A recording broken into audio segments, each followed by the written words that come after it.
So Laura and Kyla, thank you for joining us today with us and doing this for us.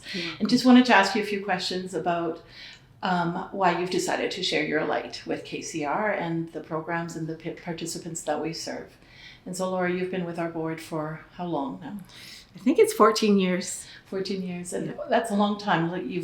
You're recently our past president for the organization, and I know at times you've had to choose about where you want to give your time because you have a lot of skills that you bring to the community and a lot of opportunities to share with the community as well. But we're very grateful that KCR has been able to have you for 14 years. So.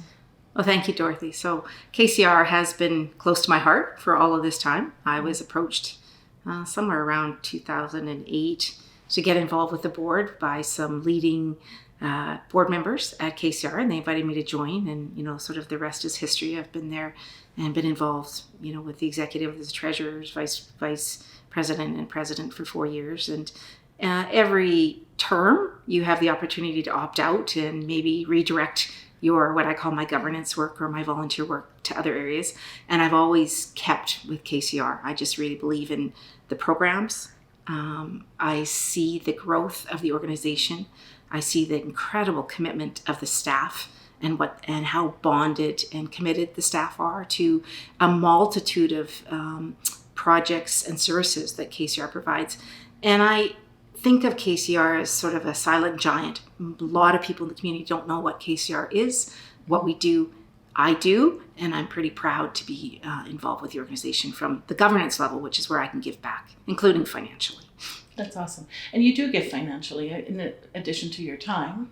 We do appreciate the fact that you've sponsored a family along the way and you've shared your light financially with the organization as well. What makes you decide to give your time and your resources? Yeah, I think that, I consider my husband and I privileged in the sense that we live in this community, work this community, and we have made a decent living for ourselves and our family. And to me, it's an important part to give part of that back. So financially, I give to a couple places, but KCR is certainly one of them. And usually about this time of the year, I write a few checks. That's awesome. Thank you. And you've also inspired your daughter. Kyla, you've seen your mom giving back to the community over the years, and you've sort of taken up that from her as well now.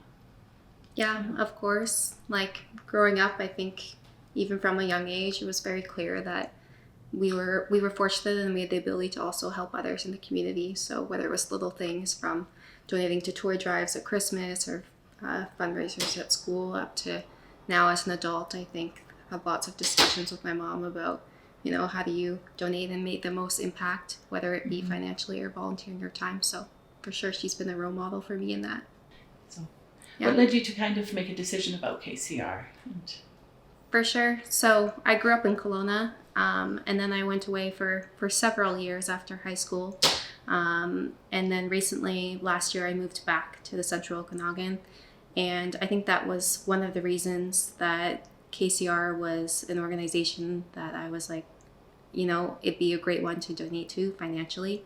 I'd seen my mom's involvement over the years, so obviously that had a bit of an impression on me. But I think at the end of the day, it's really important to give back to the communities that we live in directly, and to have that impact on people that you're surrounded by. So.